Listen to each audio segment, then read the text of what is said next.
Halo semuanya, coba deh kita pikirin bareng-bareng, apa sih yang bikin sebuah negara itu benar-benar sukses?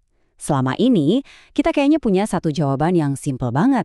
Tapi gimana kalau jawaban itu ternyata keliru? Nah, ini nih pertanyaan utamanya. Coba deh jujur, negara mana yang langsung kepikiran pas dengar kata sukses? Dan yang lebih penting lagi, kenapa? Apa sih patokannya? Yah, selama puluhan tahun, jawabannya tuh simple banget. Duit. Logikanya kan gampang ya. Makin banyak uangnya, ya makin maju negaranya. Sebuah asumsi yang ternyata rapuh banget loh. Nah, alat ukur andalannya itu PNB per kapita. Ini cara paling cepat dan gampang buat ngasih peringkat ke negara-negara. Anggap aja kayak ngecek saldo rekening mereka gitu. Angkanya makin tinggi, berarti makin bagus kan? Apa iya ya? Nah, disinilah ceritanya jadi seru. Emangnya saldo rekening sebuah negara itu bisa menceritakan semuanya? Atau jangan-jangan ada hal lain yang jauh lebih penting yang selama ini kita lewatin?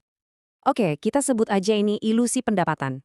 Sekarang, saya mau kasih lihat sebuah teka-teki data yang bakal, ya, sedikit menggoyahkan apa yang kita pikir kita tahu soal hubungan kekayaan sama kemajuan. Coba lihat dua negara ini.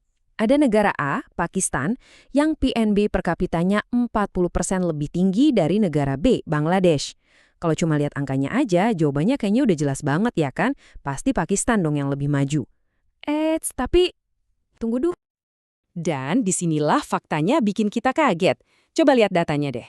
Walaupun pendapatannya lebih rendah, Bangladesh justru ada di peringkat 136 dalam pembangunan manusia. Jauh di atas Pakistan yang di posisi 150. Artinya apa? Bangladesh ini performanya 9 tingkat lebih baik dari yang seharusnya kalau kita lihat dari pendapatannya. Sementara Pakistan justru 14 tingkat di bawahnya. Loh kok bisa gitu? Nah, teka-teki ini membuktikan satu hal yang penting banget. Pendapatan itu bukan segalanya. Angka itu bisa menipu. Jelas banget kan kita butuh sebuah tolok ukur yang lebih baik yang bisa ngasih lihat gambaran utuhnya. Dan untungnya tolak ukur yang lebih baik itu ada. Namanya Indeks Pembangunan Manusia atau IPM. Ini adalah sebuah alat yang dirancang khusus untuk melihat lebih dari sekedar saldo rekening dan fokus ke hal-hal yang beneran penting. Gampangnya gini, IPM itu nggak nanya seberapa kaya negara ini, tapi nanyanya seberapa baik warganya bisa hidup. Fokusnya itu ke kualitas hidup dan kesempatan yang dimiliki setiap orang. Beda banget kan? Jadi IPM ini dibangun di atas 3 pilar utama. Pertama, kesehatan, itu diukur dari angka harapan hidup. Kedua, pendidikan, seberapa gampang sih warganya dapat akses ke ilmu pengetahuan. Dan yang ketiga, baru deh ngomongin pendapatan. Apakah mereka punya standar hidup yang layak? Nah, kombinasi dari ketiganya ini ngasih gambaran yang jauh lebih lengkap dan manusiawi. Oke, jadi apa yang terjadi kalau kita mulai pakai kacamata IPM ini buat melihat dunia? Wah, kita bakal mulai melihat cerita yang sama sekali berbeda di balik angka-angka pendapatan yang sering kita lihat. Kita balik lagi ke kasus Bangladesh. IPM ini berhasil mengungkap kisah sukses mereka, gimana mereka bisa mengubah sumber daya yang terbatas jadi kesejahteraan yang nyata buat warganya, terutama di sektor kesehatan dan pendidikan. Ini cerita yang benar-benar nggak akan kelihatan kalau kita cuma mentok lihat PNB-nya aja. Nah, di sisi lain, Pakistan nunjukin cerita sebaliknya.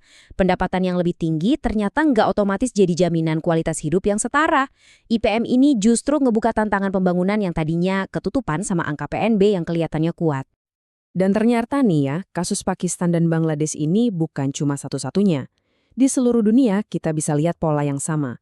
Ada negara kayak Kuba dan Sri Lanka yang hasil pembangunan manusianya itu luar biasa, jauh melampaui level pendapatan mereka.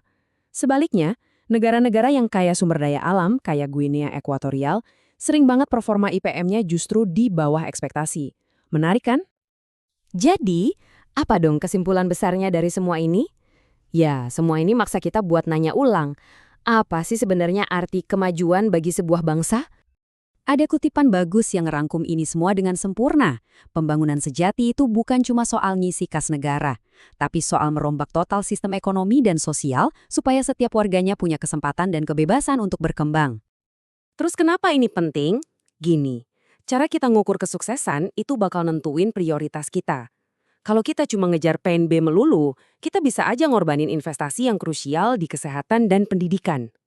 Nah, IPM ini ngingetin kita kalau kesuksesan sejati itu ya terletak pada kesejahteraan manusianya, warganya. Dan ini pertanyaan terakhir buat kita renungkan bareng-bareng. Kalau kita ubah cara kita mengukur keberhasilan, baik sebagai bangsa atau bahkan sebagai individu, gimana hal itu bakal mengubah tujuan yang kita perjuangkan? Coba deh dipikirin. Terima kasih sudah menyimak.